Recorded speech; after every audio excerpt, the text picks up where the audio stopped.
Hello there, ladies and gentlemen. My name is gzduel, and I'm here today to bring you my Dino ruler deck for the September 2013 format. And I wanted to bring you this deck, and I wanted to discuss card by card. Well, not card by card. I want to do something a little bit different than what I usually do. What I usually do is I give you the deck profile first and I explain cards. I want to just provide a brief explanation for every card that I'm using. Okay, so first of all, I play 3 Cobblezools instead of 3 Sabersaurs because Cobblezools is water dinosaur monsters. So on the one hand, it works very well with Tidal over here, and on the other hand, if you go into Abyss Dweller gets a 500 boost. And Cobblezools at 1700 attack, it's not that bad either because most of your monsters in your deck are already 1700 attack.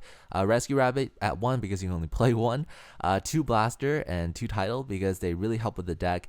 Your deck is filled with water monsters and fire monsters, and your Logi and Dokas are dragon monsters and are fire, so it's a very high possibility to get these cards out. Plus Blaster has a really good effect. You know, if you discard a fire type monster along with Blaster, you can destroy 1 card on the field. It's pretty good. If you have a Tidal in your hand plus a water monster, so say you draw opening hand a Cobblezools plus a Tidal, your Cobblezools isn't dead and your Tidal isn't dead because you can use Tidal's effect, discard Cobblezools, and then send your Blaster into the graveyard, and then you've set up for your next turn. You can possibly go into a play right there. Okay, so Tidal's really also good because you have these water monsters to banish. Okay, then the Dirac engine. You play 3 Dirac Velo, 3 Dirac Waiba, Dirac, and also 3 Dirac Aeolo, but I'll talk about this later. Dirac Velo is really good because if it gets destroyed by battle while in attack position, you can just special summon another Dirac Velo. It's a floater for Dirac monsters from your deck. It's really good as a turn 0 move, so you always probably want to start off with a Dirac Velo or maybe a Rescue Rabbit, or if you draw into a Cobblezools, unfortunately, you want to start off with these cards. For the Dirac Waibas and the Dirac Hydreigeddon, and the not Dirac Hydreigeddons, you want to keep them in your hand and make sure that your opponent summons a monster first before you summon them and attack over their monster. It's just, it provides an element of surprise so that you don't have to waste these monsters and let your opponent summon a bigger monster to get rid of it. Okay, and Dirac Aeolo is a very, very versatile card in this deck. Dirac Aeolo, not only is it a level 1 tuner, so you can synchro with these Dragon Ruler monsters, it also has the effect of if you contribute this card, select 1 level 4 or lower Dirac monster from your graveyard, except Dirac Aeolo, special summon that monster from the graveyard. So you can use Dirac Waiba, and then you can destroy a monster by battle, summon out Dirac Aeolo, and from there you can go into Catastrophe if you want. You can tribute Dirac Aeolo, hopefully you'll have another Dirac monster in your grave, and then you can go into a rank 4 XYZ with those dinosaur monsters, so you can get Logia, you can get Doka, and also, you know, if you just summon out Dirac Aeolo, main phase 2, use Blaster's effect, banish 2 cards, and then synchro with it, and then you'll keep your Guaiba plus a level 8 synchro, maybe a Stardust Spark Dragon is pretty good. And then we have 2 effect veilers, just really important in this format. Everybody has effects and you want to be able to stop their effects. 3 fossil digs, no problems here trying to keep the consistency of the deck. You can search for dinosaur monsters. The way I use it is probably weird because I use it when I need it. I don't just search for whatever dinosaur monster on the first turn. I tend to set this card as a bluff most of the time, and then when I actually need a certain dinosaur monster, say I actually need a Hydreigeddon to make some advantage play, then I'll search for it. Or say, you know, I have a Blaster in my hand, I really need a fire monster, and then I'll search for a Dirac monster. So I use this more passively than most people. Dark Hole to Mystical Space Typhoon is very, very important to run Mystical Space Typhoon.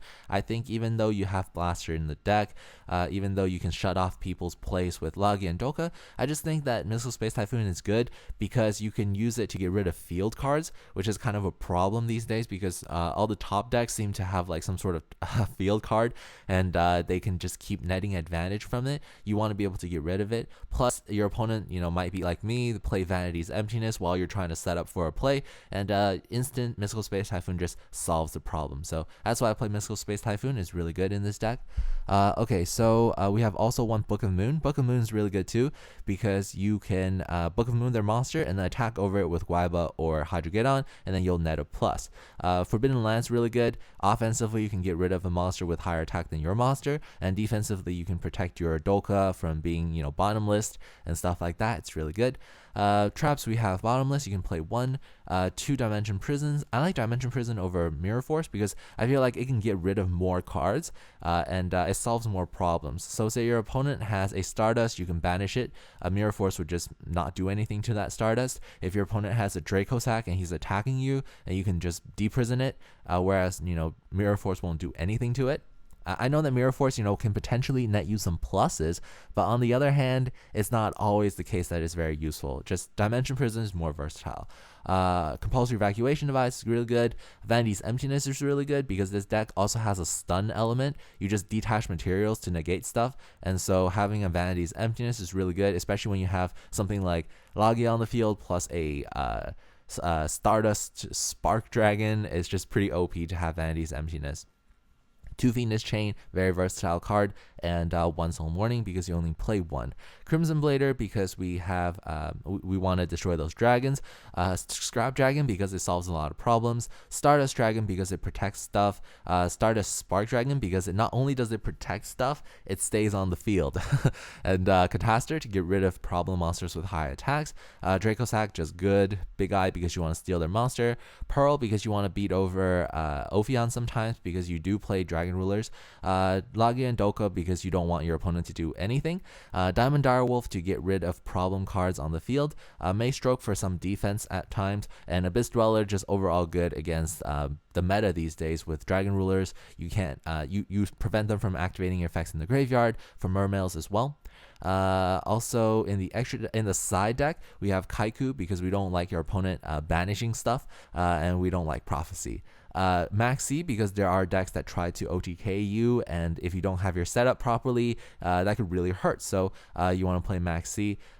Remember when I talked to you guys about like there's no point in playing Maxi unless you have protection, unless you have a way of preventing your opponent from OTKing you? I kind of changed that philosophy a bit because I think that Veiler is inherently a sort of protection, because if your opponent's like using all of these combos trying to go off and then you activate Maxi and then you draw into a Veiler, it is potentially able to stop your opponent from OTKing you, from completing their combo. So I feel like Maxi with Veiler is pretty good in itself.